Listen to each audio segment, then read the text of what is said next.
Então, nesta apresentação, nós queremos iniciar uma reflexão, não vamos esgotar, uma reflexão sobre aquilo que é o papel dos farmacêuticos na construção de sistemas de saúde mais robustos e responsivos, com foco, obviamente, na investigação em saúde como um eixo estratégico para esta temática.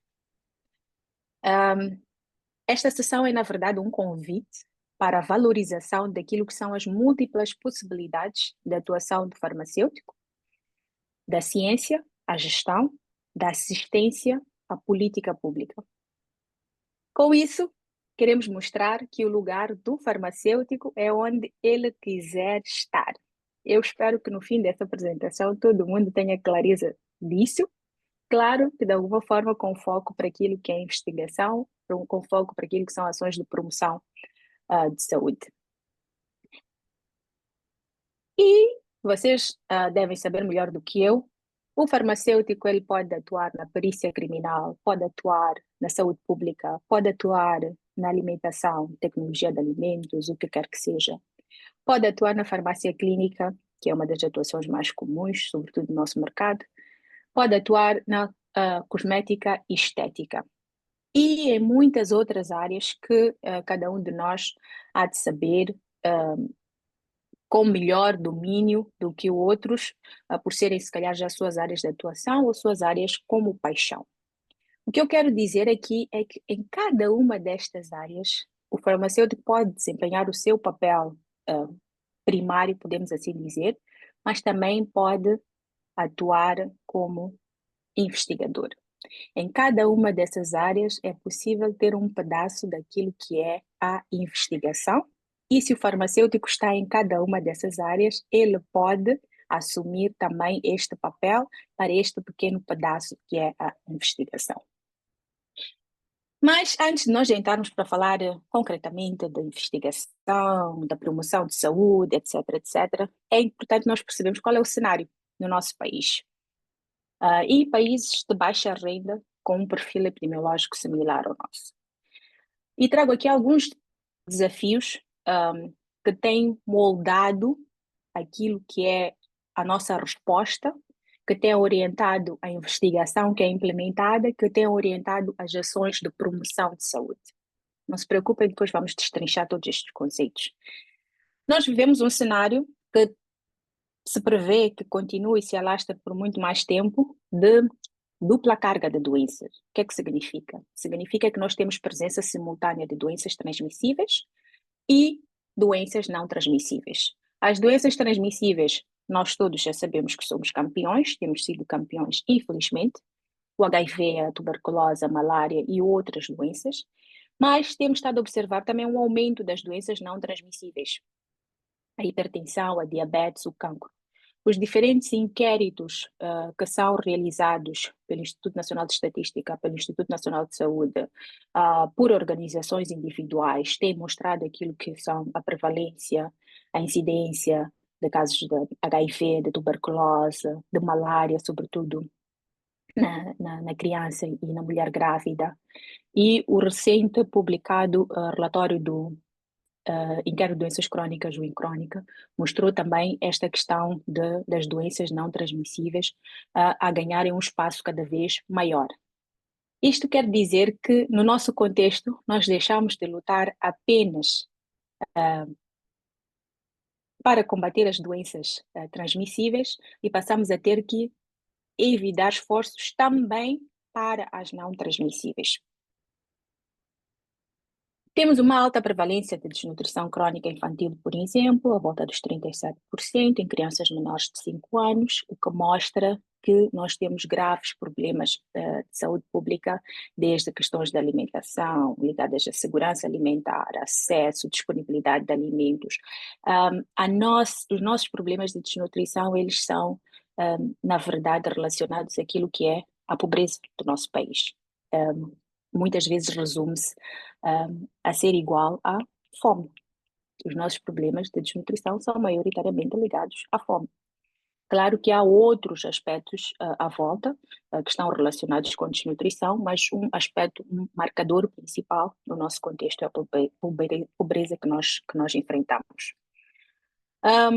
Temos as doenças sensíveis ao clima, temos tido um aumento de casos de malária, cólera, doenças respiratórias ligadas a fenómenos climáticos extremos, como se diz na gíria Moçambique, de forma específica, né? O meme principal era para a beira, virou o caminho de vento, não é? Então nós temos constantemente ciclones, nos cenários temos vivenciado seca, noutros cenários temos vivenciado inundações, chuvas intensas, etc, etc. E todos esses aspectos trazem consigo doenças que já estão ou já são comumente associadas. E isto vem agravar ainda mais aquilo que é o cenário de saúde pública no nosso país. Temos a questão da desigualdade no acesso à saúde, que são marcados por fatores geográficos. O acesso aos serviços de saúde varia de acordo com a localização da população. Aspectos socioeconômicos e de género também influenciam aquilo que é o acesso aos serviços de saúde. E por último, que eu trago aqui para nós refletirmos, a questão de déficits em termos de recursos humanos, financeiros, laboratoriais, especialmente a nível local, a nível das nossas comunidades, nas regiões rurais, onde os recursos são sempre e sempre bastante limitados. Mas houve avanços, nem tudo são problemas. Houve uma expansão daquilo que é a cobertura de cuidados primários e de programas verticais. Temos programas de vacinação cada vez mais diversificados. Temos ações com impacto na área do HIV, na área de saúde materna. Tem-se observado, sobretudo nos últimos 5 anos, uma melhoria nos sistemas de informação e na capacidade de vigilância epidemiológica. Tem havido muito investimento na área de formação e de infraestrutura, por exemplo, melhoramos muito aquilo que é a nossa infraestrutura em termos laboratoriais, a nossa presença, para além dos laboratórios clínicos, os laboratórios de saúde pública, em cada uma das províncias do país.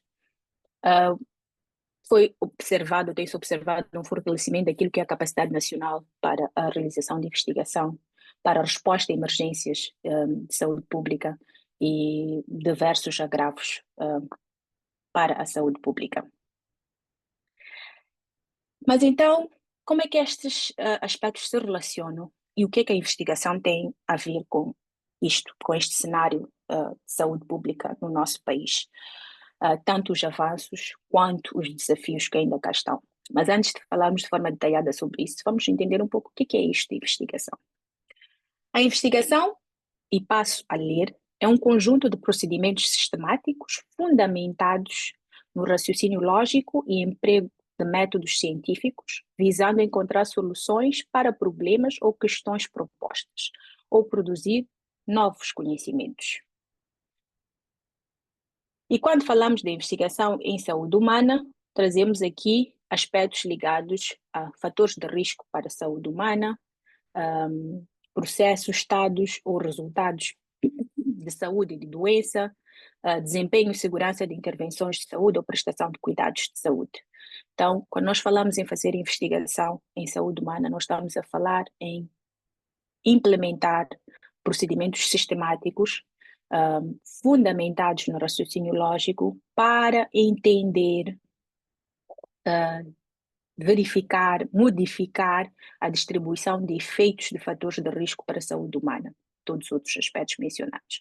Ambas definições são retiradas da Lei de Investigação em Saúde Humana, Lei 6/2023, vamos falar um pouco sobre ela também.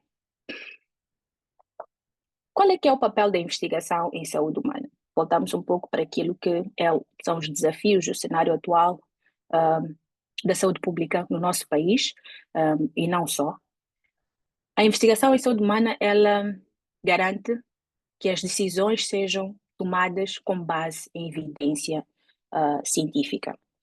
Isso quer dizer que a definição de políticas públicas é mais eficaz e contextualizada, porque quando nós vamos decidir que intervenção fazer, que ação implementar, fazemos-lo com base em uma evidência, com base em resultados que são consequência de um método científico, um método sistemático foi implementado para gerar informação, que é evidência, que vai nos dar a luz sobre como proceder, o que fazer, e qual seria a melhor abordagem. Então, quando nós conseguimos implementar a investigação, nós garantimos que as nossas ações para a melhoria do bem-estar da saúde da população moçambicana não são simplesmente baseadas naquilo que os outros países ou que outras populações fizeram, e sim contextualizadas à nossa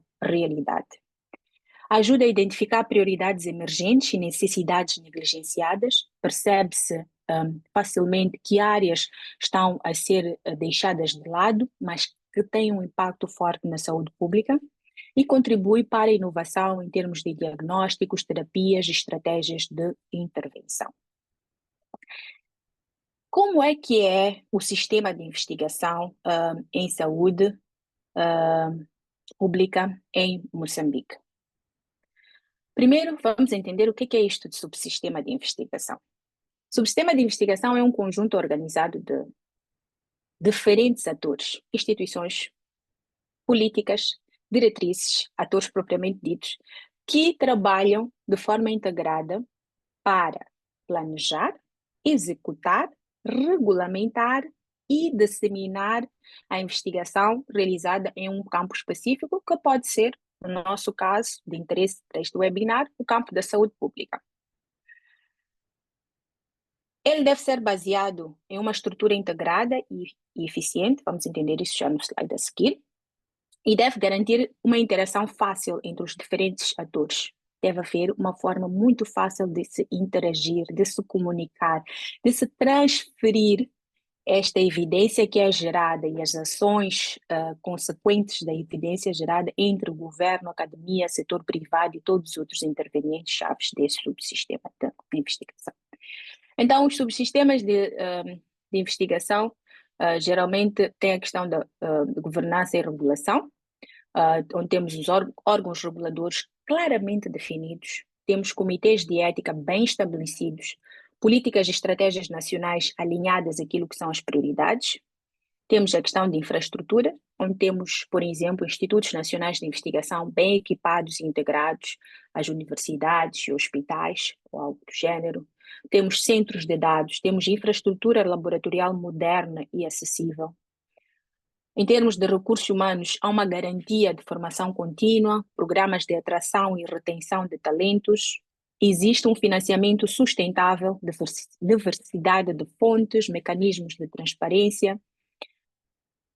É um subsistema favorável a parcerias e colaborações, tanto redes de troca de conhecimento, cooperação com agências internacionais, engajamento do setor privado e organizações não governamentais. Possui um sistema de monitoria e avaliação, ferramentas para medir o impacto e eficiência das pesquisas, relatórios regulares para informar políticas. E, por último, existe aquilo que é não menos importante, se calhar o mais importante, que é um engajamento comunitário. Afinal, todas as ações de investigação são para o bem da saúde pública, para o bem da saúde das comunidades. Então, o engajamento comunitário que garante a inclusão de comunidades na identificação de prioridades, disseminação de resultados de maneira acessível e culturalmente apropriada. Quando estes sistemas estão bem criados, surgem aquilo que são diferentes estratégias para orientar a realização da investigação, e vamos ver como é que isso acontece, ou se nós temos algo do género para o nosso país. Trago aqui um exemplo da Estratégia de Investigação em Saúde da Organização Mundial da Saúde, o Plano Estratégico do África CDC, a agenda, a estratégia de investigação em saúde e inovação para a África, do AUDA-NEPAD, e há uma série de instrumentos que são criados para garantir que a investigação que é realizada em determinados contextos esteja alinhada àquilo que são as necessidades reais de saúde pública nesses contextos. E como é que é o nosso cenário? Sistema Nacional de Investigação em Saúde. Em Moçambique, nós temos um Sistema Nacional de Investigação, no geral, que aporta várias áreas, não só a área de saúde. Temos o Sistema Nacional de Saúde, que muitos devem muito bem conhecer, e é na interseção destes dois sistemas que nós temos aquilo que é o nosso Sistema Nacional de Investigação em Saúde. Então, a interseção do Sistema Nacional de Saúde e do Sistema Nacional de Investigação que gera aquilo que é o nosso Sistema Nacional de Investigação. E como é que ele está estruturado? Para falarmos sobre isso, vamos passar por alguns documentos normativos importantes. O primeiro deles, a Lei 6/2023, de 8 de junho, que é a Lei de Investigação em Saúde Humana. É a primeira lei de investigação em saúde humana criada e aprovada em Moçambique. O Instituto Nacional de Saúde teve o privilégio de coordenar o processo, trazer com vários intervenientes chaves importantes daquilo que é o sistema regulatório de investigação em saúde. Eu não trago a lei no detalhe. A lei é composta por 5 capítulos e 27 artigos que vão desde definições, princípios orientadores, identificação de quem são os reguladores, quais são os procedimentos para realizar investigação e convido-os a consultar este documento para garantirem que não estão a infringir a lei quando forem realizar as vossas ações de investigação. Mas quero destacar aqui alguns aspectos, alguns artigos definidos na lei. O primeiro é o artigo 8, que traz consigo aquilo que são os requisitos para as instituições que realizam a investigação em saúde, e diz que, ao abrigo da Lei de Investigação em Saúde Humana, as instituições que realizam investigação devem cumprir a legislação, devem ser licenciadas. Outrora, o licenciamento era conferido pelo extinto Ministério da Ciência e Tecnologia, e isto passou a ser absorvido pelo atual Ministério da Educação.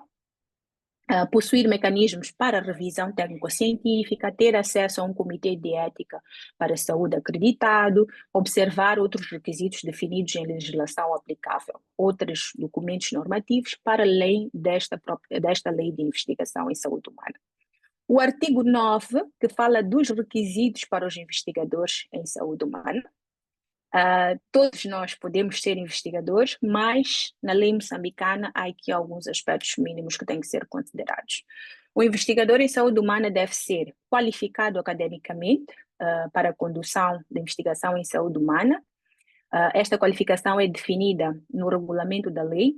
Vou apresentá-los rapidamente, o regulamento da lei, mas um dos aspectos que o regulamento da lei diz é que para ser investigador principal, atenção, não para ser investigador, co-investigador ou ocupar outra posição, mas para ser investigador principal, o investigador deve ter nível de mestrado ou experiência comprovada com publicações, atuação como co-investigador ou coordenador em outros estudos anteriormente realizados na área temática que se pretende debruçar.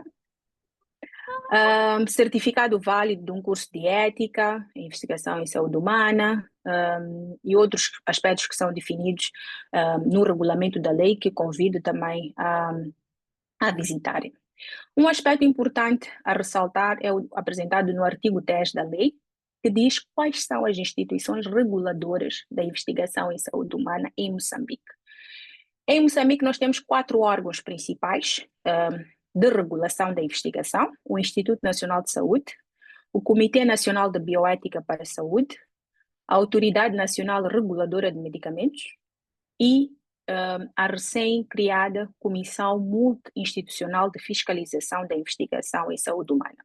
Esta comissão assume a responsabilidade de fiscalizar todas as ações de investigação realizadas em território nacional, seja fiscalização do investigador, da pesquisa ou da instituição que realiza a investigação, assim como das ações das instituições reguladoras. Na lei de investigação, um outro aspecto a ressaltar é que também são definidas aquilo que são as prioridades de investigação para Moçambique. Então, Conhecendo aquilo que são os problemas de saúde pública, os desafios de saúde pública, foi criada uma agenda, que é um instrumento que define áreas prioritárias de investigação na área de saúde em Moçambique, com base naquilo que são as necessidades de conhecimento para tomar decisão sobre que ações devem ser implementadas para melhorar a saúde da população. Então, a agenda tem como objetivos estratégicos promover a realização de investigação com base nas prioridades na área de saúde. Portanto, todos os colegas que estão aqui nesta chamada, que queiram abraçar a área de investigação, que estejam a fazer os seus trabalhos de fim do curso ou que estejam para começar, imagino que uma das perguntas que aparece quando nós não temos uma inspiração natural sobre o tema a debruçarmos é o que é que eu posso falar, o que é que eu posso abordar que vai ser útil, que possa ser aproveitado para orientar a tomada de decisão. Na agenda, nós conseguimos encontrar uma lista de áreas temáticas que ajudam-nos a perceber onde é que teria mais interesse nós gastarmos, entre aspas, os nossos esforços para a realização de investigação. Outro objetivo estratégico da agenda é promover o financiamento nacional de investigação em áreas de saúde, promover a investigação multidisciplinar, promover a divulgação e o uso dos resultados para a melhoria de políticas de saúde. A primeira agenda é a que está ali acima, amarelo, foi a agenda designada Agenda Nacional de Pesquisa em Saúde, com uma vigência de 5 anos, foi de 2017 a 2021. Agora está a decorrer o período de vigência da segunda agenda, esta agora designada Agenda de Investigação em Saúde Humana, ou abreviadamente AGISA. E neste instrumento estão definidas para esta segunda agenda 8 áreas temáticas, que são prioridade em termos de geração de evidência para o setor da saúde. No documento tem mais detalhe sobre as áreas temáticas e sub-áreas, que aspectos essencialmente devem ser observados. Temos a primeira área, doenças infecciosas, temos as doenças crónicas, sistemas de saúde, medicina preventiva, saúde materna e infantil. Temos uma área específica dedicada à farmacovigilância e uso racional de fármacos, onde podem se inspirar para perceber que perguntas de investigação seriam de maior interesse para cobrir lacunas de conhecimento e orientar tomada de decisão de forma efetiva. Doenças emergentes e negligenciadas, clima, ambiente e saúde mental, trauma e violência. Mas, embora eu tenha ressaltado a área 5, porque a maior parte dos que cá estão neste webinar são farmacêuticos, quero voltar a lembrar que o lugar do farmacêutico é onde ele quiser estar. Então, não estejam amarrados apenas à área 5, podem explorar todas as outras áreas, porque a atuação de farmacêutico, se recordarem um dos slides anteriores, é diversa e em cada uma dessas a investigação está lá presente.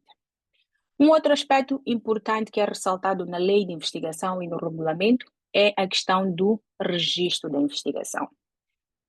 Depois de nós seguirmos com todos os passos de aprovação para implementar um estudo, portanto, elaborar o protocolo, submetê-lo para aprovação, revisão por um comitê técnico-científico, se vamos colher dados em algum sítio, ter as cartas de cobertura desses locais onde vai ser feita a colheita de dados, onde vai ser implementado o estudo, ou onde vamos buscar os dados secundários através de bases de dados já existentes, obter aprovação ética de acordo com os níveis de aprovação, se é um comitê institucional ou se tem que ser mesmo comitê nacional.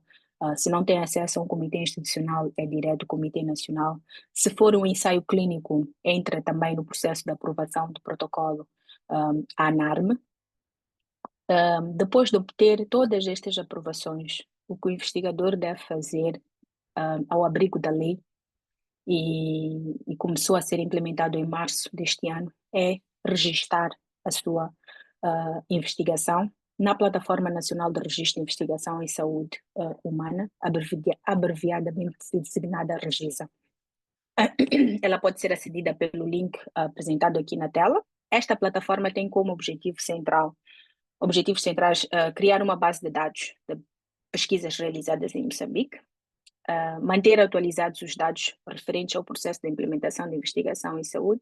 Nós não temos esta informação organizada, ela está dispersa, não sabemos com certeza o que acontece e onde acontece em termos de investigação, quem já estudou o quê, que pode ser útil para orientar a tomada de decisão.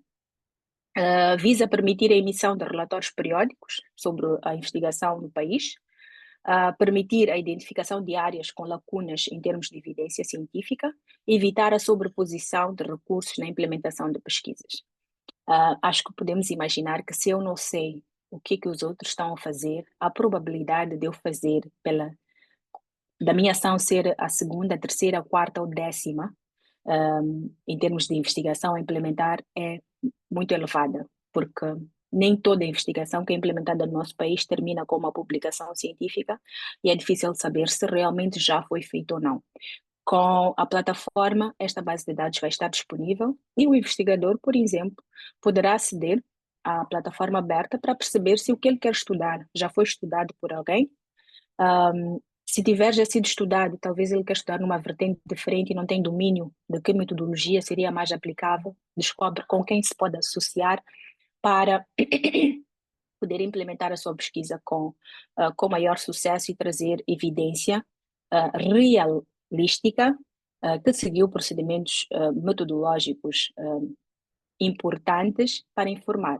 Porque quando nós vamos realizar a investigação, é preciso ter atenção que não é só eu entrar no terreno e realizar a investigação e chegar aos decisores políticos e dizer os meus resultados são estes. Os resultados devem ser fidedignos, devem espelhar efetivamente a realidade sobre o risco de nós desinformarmos ou mal informarmos aos decisores políticos.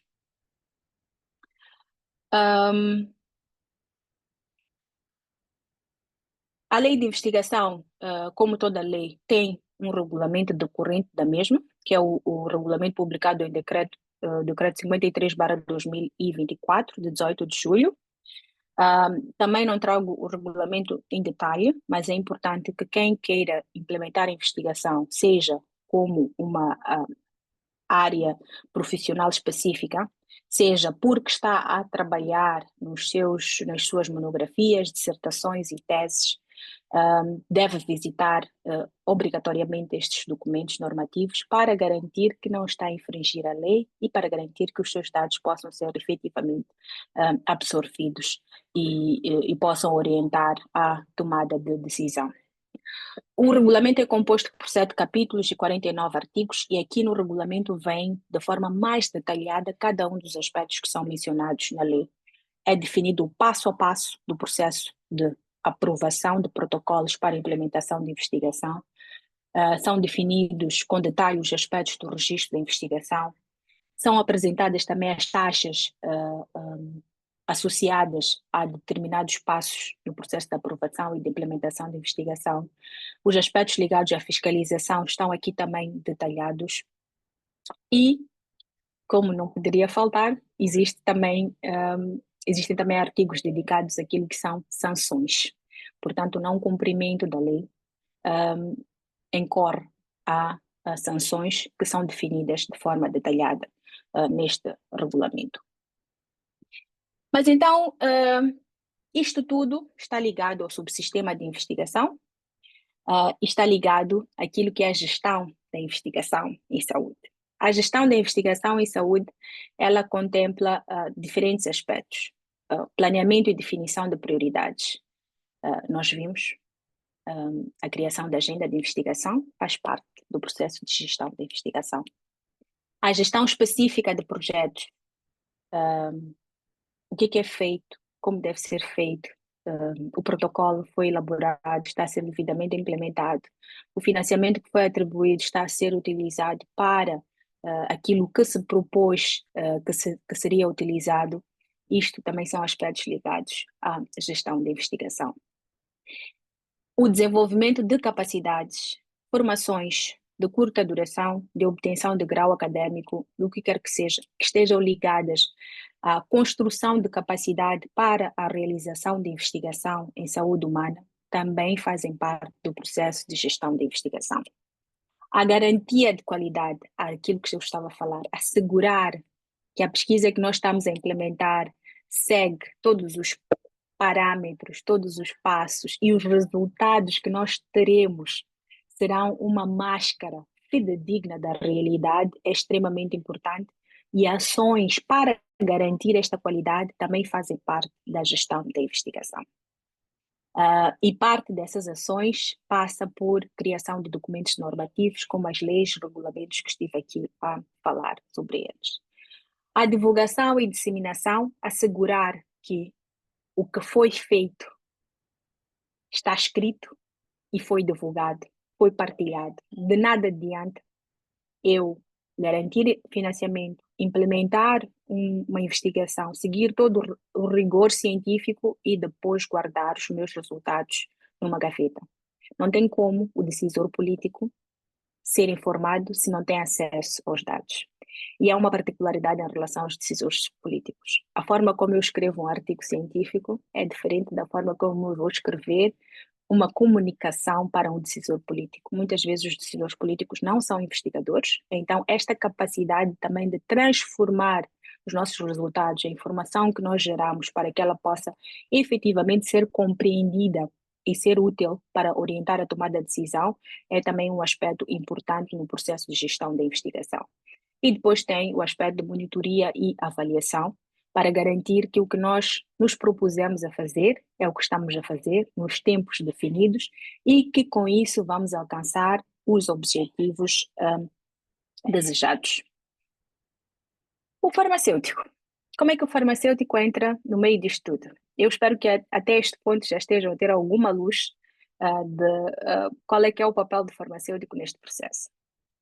O farmacêutico é aquela figura central que domina conhecimentos científicos e técnicos fundamentais para a área de saúde pública, seja em relação aos medicamentos, produtos biológicos, tecnologias de saúde, informação científica e todas as outras áreas que aparentemente não são óbvias. Por exemplo, eu sou farmacêutica, sim, sou gestora de investigação, mas também faço investigação e uma das áreas que é a minha paixão é nutrição e não sou nutricionista. No meu tempo, estou aqui a falar já como se fosse uma idosa, não sei como é que está o programa agora, nós tínhamos nutrição apenas como uma cadeira, um semestre, durante o processo de formação na licenciatura para farmácia. Na saúde pública também aparece ali como um módulo e é só. Então, eu saí da minha zona de conforto, que é o medicamento, a resistência aos antimicrobianos e todas as outras coisas, para ir aprender algo completamente novo e poder explorar. Não estudo nutrição no contexto de micronutrientes, mas no contexto de saúde pública, prevalência da desnutrição em crianças, determinantes de desnutrição sociodemográficos e econômicos, por aí vai. Então, para dizer de novo que o lugar do farmacêutico é onde ele quiser estar. E o farmacêutico é, portanto, figura central na interseção entre a ciência, a política, a gestão e a prática clínica. De novo, ele atua em cada um desses campos e muitos outros que nós podemos aqui imaginar. Então, quando nós vamos falar da interseção entre a gestão de investigação e a atuação do farmacêutico, estamos a dizer que o farmacêutico, por exemplo, atua na priorização de temas de investigação. Eu mostrei a agenda de investigação, uma das áreas temáticas que está ali apresentada é ligada à farmacovigilância e uso racional de medicamentos. A elaboração daquela área temática foi coordenada por farmacêuticos. Estão ali definidas prioridades de investigação para aquela área. E os farmacêuticos que estão ali, que estiveram envolvidos na elaboração da agenda, atuaram também em outras áreas que são do seu interesse e suas paixões, não necessariamente ligadas diretamente à farmácia.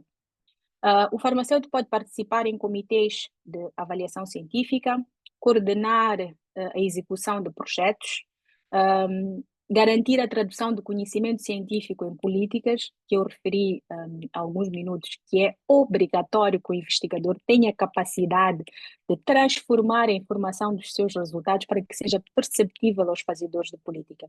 E em muitas outras componentes, o farmacêutico tem uma atuação importante no processo de gestão da investigação. Na verdade, e como a oradora espelha e mostra, a gestão da investigação ela pode ser muito bem feita pelo farmacêutico. Eu sou farmacêutica e respondo pela gestão da investigação na instituição em que estou a trabalhar. Então, há um mundo de ações, há um mundo de áreas, de aspectos dentro da gestão de investigação que o farmacêutico pode atuar de forma individual ou como um todo. E agora chegamos a um dos nossos outros pontos principais, que é a questão da promoção de saúde. O que é isto de promoção de saúde? Promoção de saúde é nada mais do que um processo em que nós capacitamos as comunidades para elas próprias atuarem na melhoria da sua qualidade de vida e saúde. Inclui maior participação no controle desse processo de melhoria de saúde. Envolve educação, mudança de comportamento e políticas públicas de saúde. Atenção que os aspectos de promoção de saúde, alguns deles levam muito tempo para surtir o efeito, mas fazem parte do primeiro nível da prevenção quando nós estamos a falar, por exemplo, da história natural das doenças. Tem 5 áreas principais definidas na Declaração do Ottawa: a construção de políticas públicas saudáveis, criação de ambientes saudáveis, fortalecimento da ação comunitária, desenvolvimento de habilidades individuais, reorientação dos serviços de saúde. Tudo isto está ligado com promoção de saúde. Portanto, regulação de alimentos industrializados, garantir infraestrutura urbana que favoreça atividades físicas, envolver a comunidade, a sociedade na criação de programas de promoção de saúde, ações de sensibilização sobre alimentação, higiene, não consumo de tabaco e outros aspectos, expansão do acesso a consultas médicas e exames preventivos, fazem parte do conjunto de 5 ações principais definidas ligadas àquilo que é a promoção de saúde. E voltamos aqui para a nossa discussão: o farmacêutico, como é que se integra? O farmacêutico pode orientar sobre o uso racional de medicamentos, é uma ação de promoção, informar sobre hábitos saudáveis, participar de campanhas de prevenção, atuar na vigilância sanitária e epidemiológica, promover a adesão a tratamentos em doenças crônicas, como hipertensão, diabetes e outras, e uma série de ações de promoção de saúde que estão ao alcance imediato e outras nem tanto, que o farmacêutico pode desempenhar. Como é que a promoção de saúde e a investigação se interceptam? Um primeiro ponto está relacionado com aquilo que são funções essenciais de saúde pública. As funções essenciais de saúde pública são aspectos definidos que garantem que haja uma melhoria, progressão daquilo que é a saúde pública. Não vou seguir todas as funções que estão aqui apresentadas, quero apenas mostrar que a pesquisa e o conhecimento são uma delas, e a promoção e comportamentos, promoção de saúde e comportamentos saudáveis também são um dos aspectos fundamentais nas funções essenciais de saúde pública. Este é um primeiro aspecto de interseção. Quando nós vamos trazer os 3 elementos principais dessa nossa discussão: investigação, promoção de saúde e o papel farmacêutico, entendemos claramente que a investigação em saúde tem como papel central gerar evidência, identificar prioridades, avaliar intervenções. E isto pode ser feito pelo farmacêutico, que por sua vez informa, orienta, implementa, contribui para aquilo que são ações de promoção de saúde, educação, prevenção, políticas e todos os outros aspectos que nós já vimos anteriormente.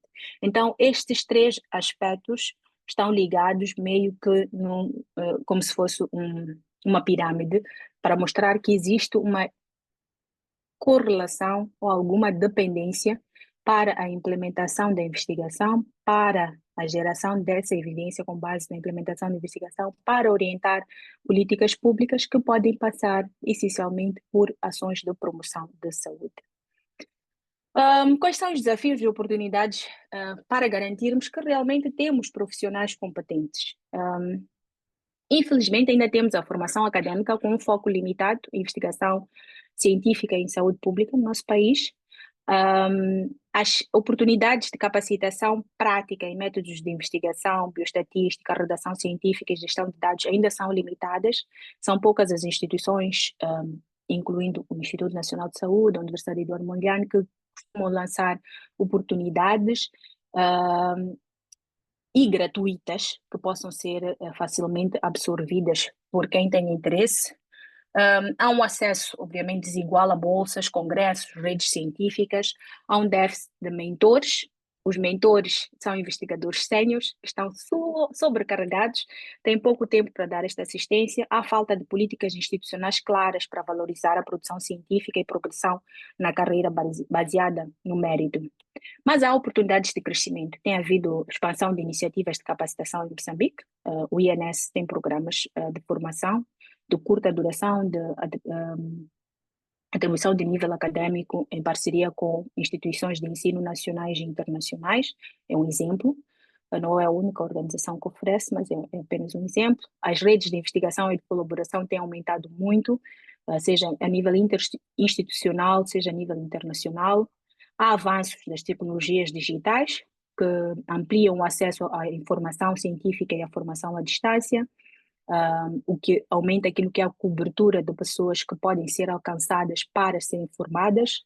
Há uma abertura crescente de revistas científicas, de acesso aberto para publicações africanas ou para publicações de países de baixa renda. Muitas das revistas dão isenção de pagamento de taxas de publicação para países como o nosso. Há um maior reconhecimento do valor da evidência científica na formulação de políticas públicas nos últimos 5 a 10 anos, e acho que um pouco potenciado pela Covid-19, entendeu-se melhor, sobretudo no nosso país, qual é a importância da investigação em saúde, na proteção da saúde coletiva. O que podemos e devemos fazer como profissionais de instituições? Investir continuamente na nossa formação científica e técnica, criar ambientes institucionais que incentivem a investigação, fortalecer a cultura de partilha, valorizar os farmacêuticos e outros profissionais que buscam caminhos além do modelo tradicional, que é o balcão, ou o laboratório, ou a unidade sanitária para a farmácia clínica.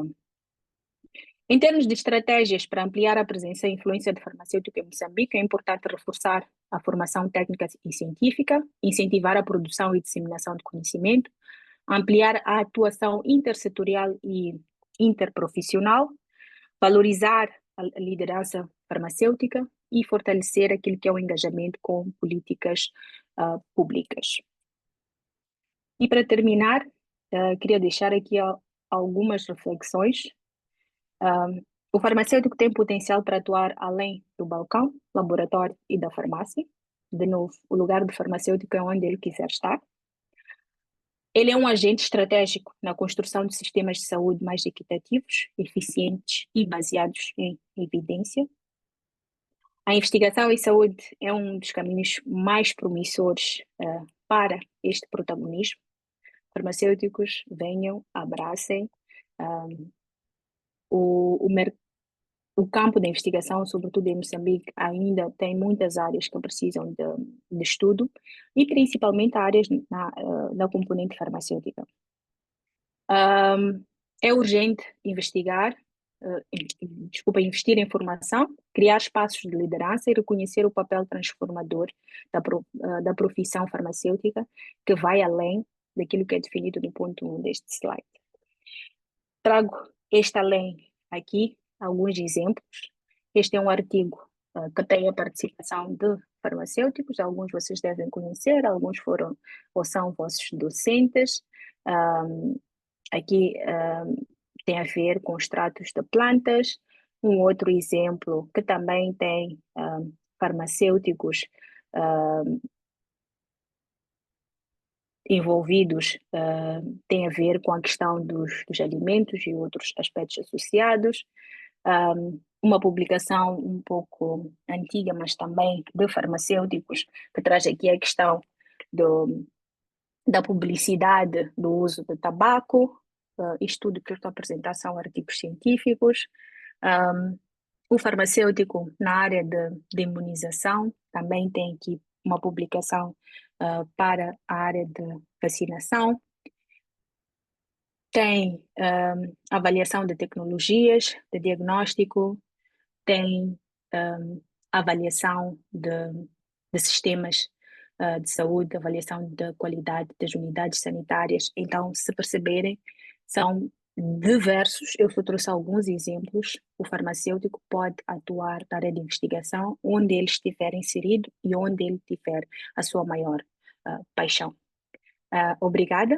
E caso queiram continuar a conversa ou saber um pouco mais sobre a investigação em Moçambique, podem entrar em contato ou visitar o website do Instituto Nacional de Saúde, onde podem ter acesso a estes documentos normativos e mais informações sobre os diferentes aspectos que estive aqui a falar durante esta apresentação. Mais uma vez, obrigada a Farm por este convite e obrigada a todos pela vossa atenção. Muito obrigada, doutora Júlia. Que aula, hein? Que aula. Uma aula muito rica, muito sábia. Vê-se que é mesmo é investigadora sênior. Tivemos cerca de 50 participantes muito concentrados nessa aula, que foi muito rica. Eu, particularmente, passei toda a apresentação com um bloquinho de notas para tomar a nota, principalmente da frase lugar do farmacêutico é onde ele quiser. Realmente essa frase faz todo sentido. E quando falava também dos pontos no manual, né, de investigação, dos principais, eu me identifico muito com a área do clima, acho que é o tema 7, 6 ou 7, eu já perdi aqui, mas é uma área que não é muito explorada pelos farmacêuticos, mas eu sou mesmo apaixonada pelo clima e faço de tudo para contextualizar. E mesmo se dizer é o lugar do farmacêutico onde ele quiser, né? Vou aproveitar que sou moderadora antes de ir ao chat. Tenho também alguns questionamentos, mais de curiosidade. Vi que mencionou publicações. Publicações sabemos que são caras, né? Caras no nosso contexto, para a nossa realidade, por isso bem mencionou as revistas que são subsidiadas, né? Para o nosso contexto. Hum, a minha questão é: será que estas revistas de custo zero ou de baixo custo são menos importantes que aquelas que custam 2.000, 3.000 dólares para a publicação? Porque fica essa dúvida: será que aquela revista, porque paga, é mais importante que esta, que não se paga? Então, esta era a primeira questão. Eu vou fazer duas, três, pode ir anotando, assim gerimos melhor o tempo. E vou juntar também que é uma dúvida que eu tinha já da Eunice, que está aqui no chat. Ela pergunta como garantir o acesso dos investigadores à plataforma, acho que é da Regisa, falou da plataforma de registro, mas acredito que se refere à Regisa. E como se pode ter acesso aos cursos de bioética para ter o certificado, né? Porque mencionou em algum momento que é preciso ter, para ser considerado investigador, tem que ter esse curso de ética e investigação humana, né? Então, como fazer para ter esse curso? Então, por enquanto, podemos ir conversando sobre essas questões e depois eu volto com outras do chat. Obrigada, doutora Júlia. É interessante isto de estar a chamar o meu próprio nome, mas pronto. Concordo.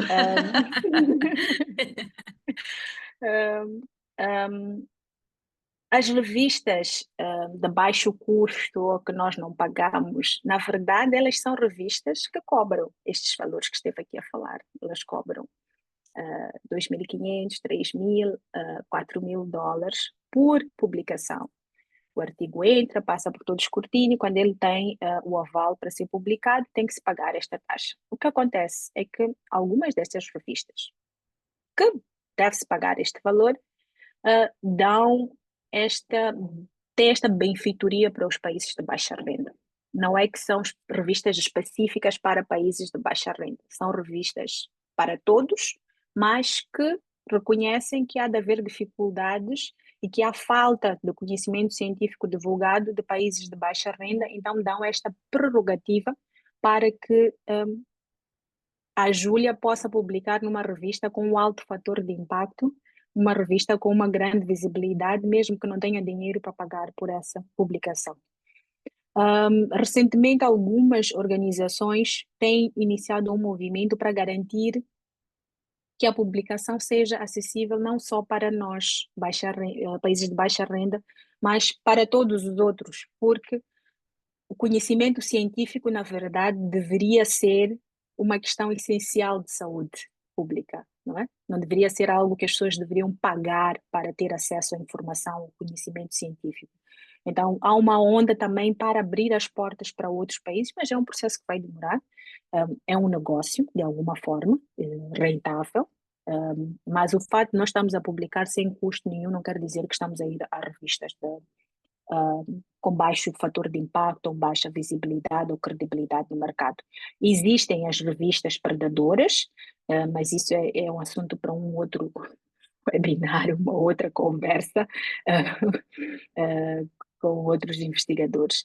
Um, como garantir o acesso à Regisa? No slide eu deixei ficar ali o link de acesso, mas também se aceder à página web do Instituto, a Regisa, que é a plataforma de registro, está em destaque. Então encontra facilmente os ícones de acesso e pode ir navegando pela plataforma de registro.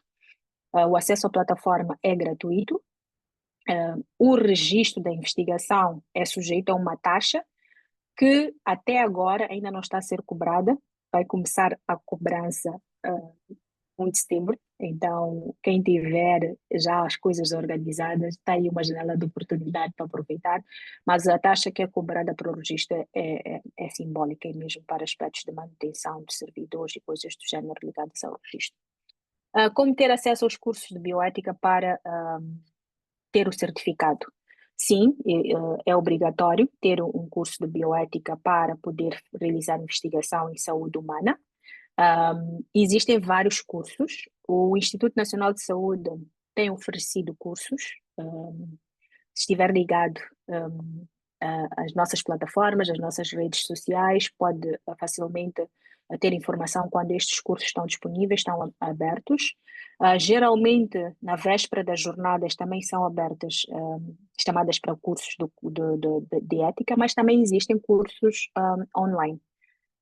Eu não coloquei aqui nesta apresentação alguns links de acesso, mas eu posso, não sei se a Faro depois partilha com os participantes a apresentação, mas posso colocar aqui um slide Sim, com sim, sem links de acesso problemas. para cursos gratuitos disponíveis de ética, e esses certificados são também válidos. O ideal era começar com um curso presencial para aprender mais e melhor, mas na impossibilidade dos cursos online estão disponíveis e os certificados são válidos. Existem já, inclusive, alguns disponíveis em português, não só em inglês. Acho que respondi a todas as questões colocadas inicialmente. Sim, realmente obrigada por isso. E deixa eu ver.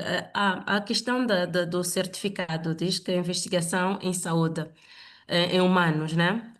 Para fazer este curso. Significa que tem que fazer quem vai ter uma intervenção humano ou também quem vai trabalhar com dados humanos e tudo mais. Para perceber melhor isso, significa que o curso de ética em saúde, quando vai ter essa intervenção, não sei se fiz-me perceber. Fez sim. E é uma pergunta muito boa, que levanta muitos questionamentos. Um, o curso de ética em saúde humana, ele não nos ensina apenas a interagir com o participante, com o paciente ou com quer que seja que é do nosso interesse. Ele nos ensina também a lidar com os dados destas pessoas, a lidar com os dados ligados à investigação em saúde humana, porque há aspectos éticos, há aspectos de proteção de identidade, de salvaguarda de interesses das pessoas que deram esses dados em algum momento e está ali disponível numa base secundária, que têm que ser levados em consideração. E isto está bem claro na lei, no regulamento da lei. E um dos aspectos que eu não frisei aqui, mas quem for visitar estes documentos vai perceber, mesmo quando eu quero fazer uma pesquisa, um estudo usando dados secundários, eu tenho que elaborar um protocolo de investigação e submetê-lo aos diferentes níveis de aprovação em Moçambique. Então, o curso de ética é para todos que vão, direta ou indiretamente, trabalhar com dados ou diretamente com participantes humanos, desde que seja na área de saúde humana, tem que ter este curso. Foi muito claro, obrigada. A pergunta a seguir é da Esselina, diz parabéns pela iniciativa. Quais são os mecanismos que o Instituto Nacional de Investigação em Saúde implementa para catalisar as diferentes instituições do Sistema Nacional de Saúde a fazer investigação? Por exemplo, a CIMAM, Farmácia Hospitalar, entre outros. Essas entidades têm muita evidência para apoiar na advocacia a mudanças de políticas de pobres. Obrigada. Obrigada,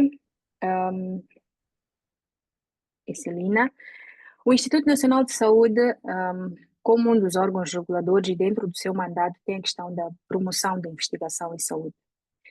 Nós temos lançado ações de capacitação para a realização de investigação e a nossa interação tem sido com as instituições. Traz aqui órgãos específicos, SEMAMA, farmácia hospitalar e outros.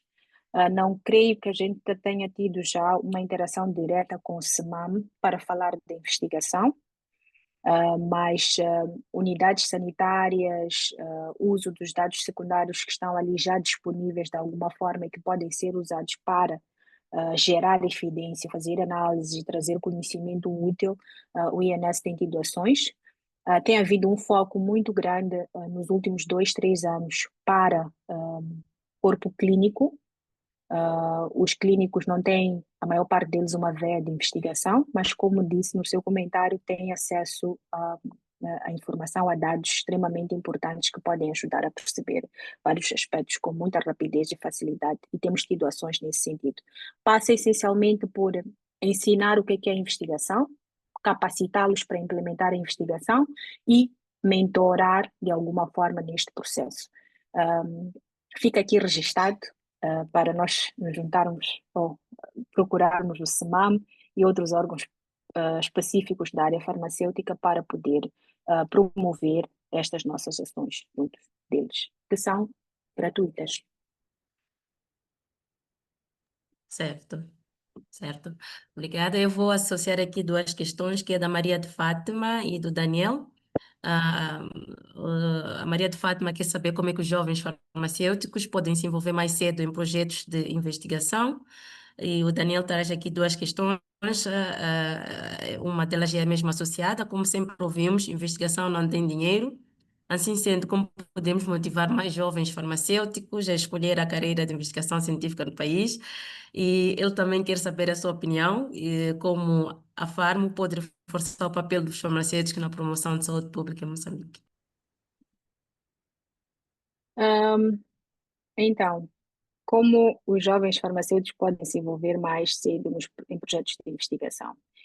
Aqui, eu acho que as instituições de ensino jogam um papel importante, porque elas têm a faca e o queijo, que é a obrigatoriedade do farmacêutico apresentar uma monografia, ter um trabalho de fim do curso feito. Então, a promoção da investigação, a incitação da paixão pela investigação, o toque para a veia de investigação reagir, começa nas instituições de ensino. Elas é que fazem este primeiro contato, esta primeira exposição. A título de exemplo, o meu primeiro contato foi exatamente para fazer a minha monografia de licenciatura, o meu trabalho de fim de curso de licenciatura. Na altura, lá vou eu de novo, expressar como se fosse idosa, quando eu fiz a licenciatura, nós tínhamos duas opções, eu não sei se é assim, ainda é assim agora. Nós podíamos defender o relatório de estágio ou implementar um estudo. E eu tinha predisposição para investigação, então fui implementar um estudo. Então, o meu primeiro contato com a investigação nasceu na minha formação.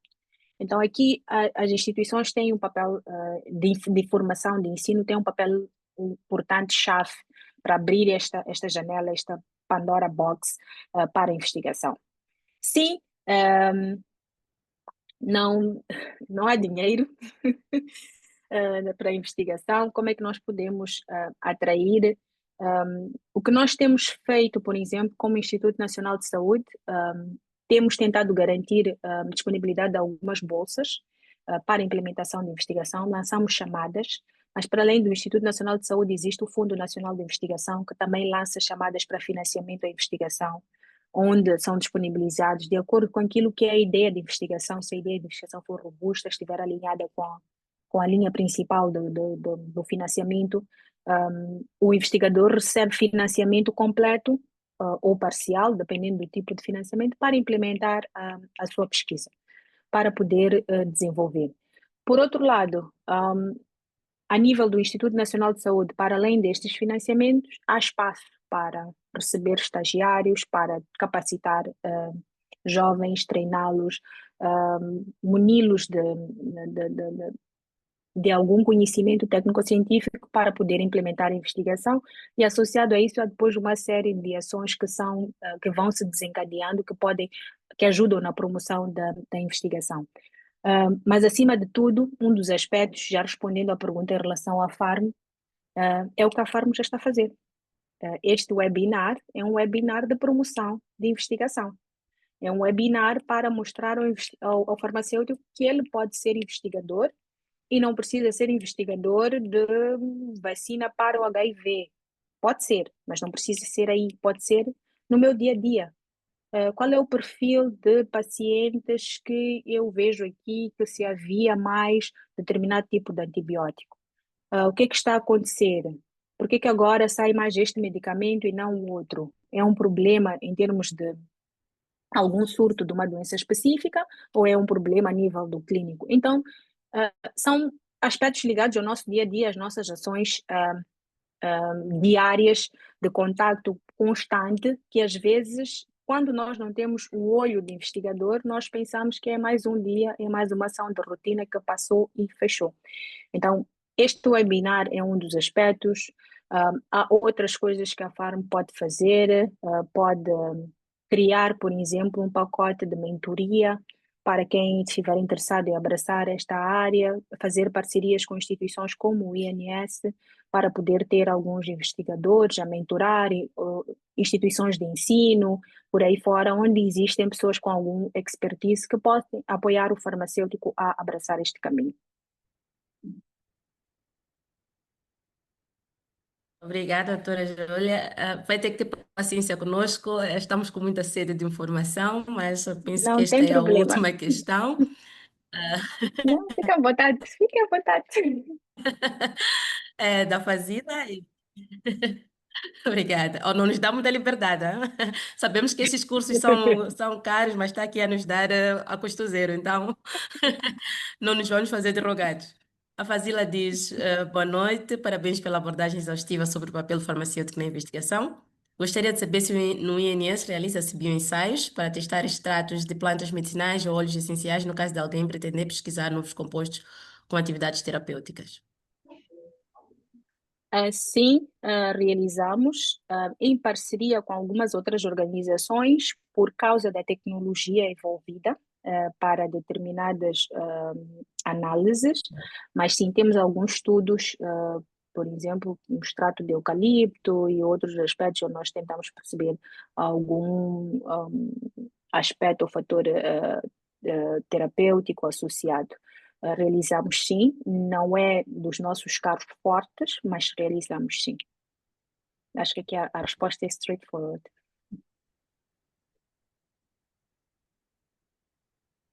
Então, Fazila, já podes começar a fazer as connections. Acho que a Fazila deve ter interesse, deve ter um grande interesse. O Lucas apenas deixa aqui a sua gratidão. Muito obrigada pelos conhecimentos. Minha primeira vez no webinar, expectativas alcançadas. Então, espero mais convites e oportunidades.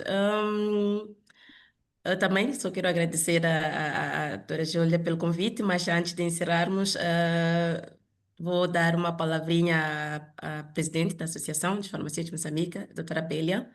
Não sei se está aqui e queria dizer alguma coisa antes de encerrarmos o nosso webinar por hoje. Doutora Júlia, não sei se é a estrutura do webinar, mas tinha uma mão levantada. Não, não abrem, é só mesmo o chat, não, mas acho que a Ah, pessoa desistiu. ok, não deve ter me apercebido. Mas Sou eu que tinha levantado. havia pedido aos colegas para colocarem as suas Tanto questões, no chat. as Ok. suas questões no chat por gestão mesmo de tempo, porque já está esclarecido. Gostaria de colocar a sua questão. Sim, sim, se me permitir, posso colocar. Vamos lhe dar um minuto, porque estamos aqui Bem, desculpa, eu estou a quebrar aquilo desenvolver que uma é a regra. pesquisa. Sim, Mas sim, toda eu estou, regra tem exceção.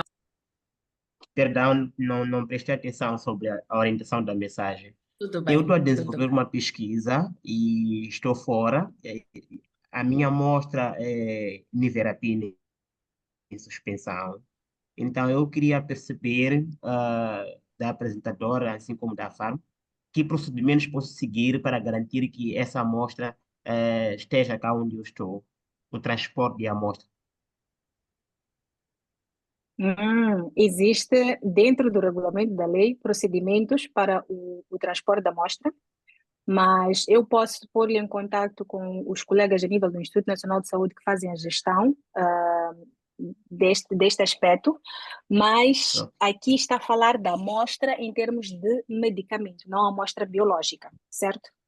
Está a Sim, a falar amostra em de termos de receber o medicamentos, sim, medicamento. sim. Então Sim. tem que ser alguém da ANARM a interagir consigo. O Instituto Nacional de Saúde faz a questão de amostras, faz a gestão do processo de transporte, importação e exportação de amostras biológicas. Então, teria que entrar em contato com alguém da NARM para poder ter alguma assessoria em relação a este aspecto. Ah, tudo bem, obrigado. Acho que estou num bom caminho. Obrigado, Nada, tchau, tchau. nada. Está assim num bom Doutora caminho Júlia, peço aqui. desculpas porque eu é que estraguei a regra, o protocolo, peço imensas desculpas. Não, não tem problema. Como disse, toda regra tem exceção.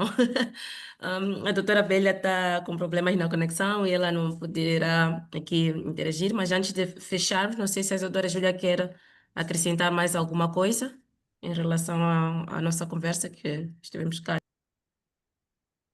Não, quero apenas agradecer o convite da Farmo, pedir para que crie mais espaços para nós divulgarmos aspectos de investigação. Aqui tentei trazer de forma bem global um conjunto de ações, mas há vários pontos específicos que podem ser melhor destrinchados e explicados em outros contextos. Sugerir que tenha mais tempo a webinar para ver mais interação com os participantes e agradecer a todos pela presença e pelas questões colocadas. E deixei ficar no último slide, terão acesso ao meu e-mail. Estou aberta para apoiar naquilo que for possível e que tenham alguma necessidade. Obrigada. Nós é quem agradecemos, a doutora Júlia, é dizer que a Farm está aberta para si, para todos que queiram contribuir para o fortalecimento e crescimento da nossa classe. Sempre que tiver alguma coisa e achar pertinente que deva partilhar com os farmacêuticos, por favor, não hesite, entre em contato e nós vamos criar esse espaço para a promoção da classe. Estivemos hoje em conversa com a doutora Júlia Seate, farmacêutica, e a quem temos um grande apreço na área da investigação. Então, por favor, não hesitem em contactá-la, ela já mostrou a abertura e vamos aproveitar. Antes de fecharmos, vou pedir que liguem as câmeras, como é nosso habitual, para fazermos aquela nossa foto de família.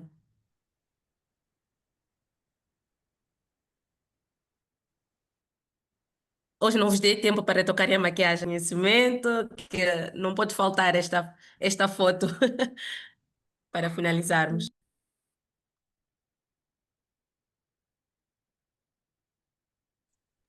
Vou dar só mais 30 segundos para quem estiver à vontade para abrir a câmera.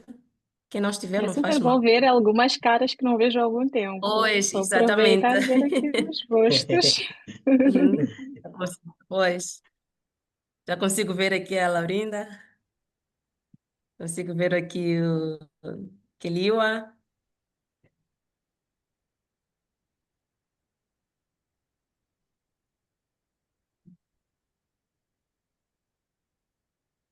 Vamos ver Pina. Daniel, consegue me ajudar com as fotos? Estou- Arlindo, Já consigo ver a Aninha. isso. Está visível. Daniel, consegue ouvir-me?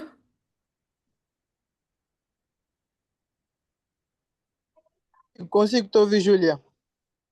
Só estava a pedir auxílio para fazer as fotos. Dá-me só um minuto. Certo? Já consigo ver a Carolina, a Cifrônia. Realmente é muito bom rever-vos. No nosso dia bem corrido, não temos como ver as pessoas todas, os amigos, colegas de turma.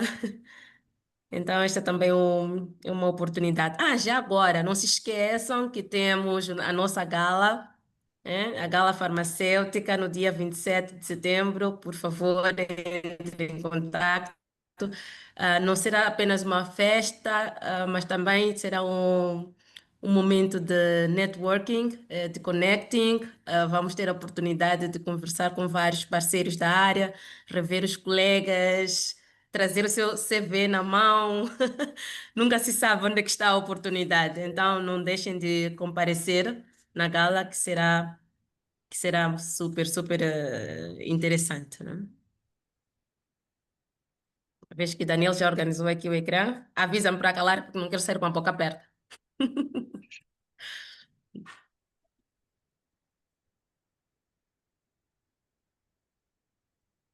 Então, acho que a primeira foto já está. Hum,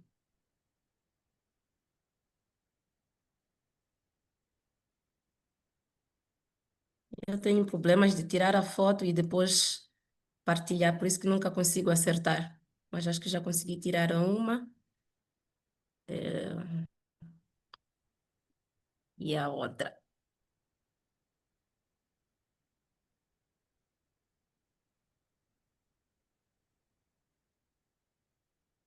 Pronto, penso que já consegui captar.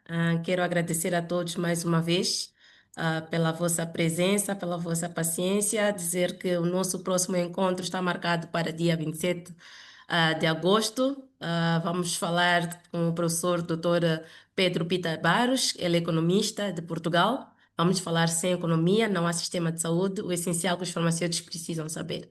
Então, não se esqueçam de fazer a inscrição, brevemente partilharemos o link. Até dia 27, obrigada e tchauzinho.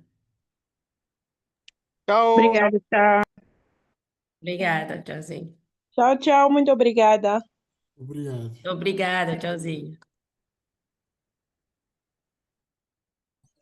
Obrigado, doutora Jola. Estaremos à espera. Tchau, tchau. Obrigada, até breve. Partilhe em breve o link. Obrigado.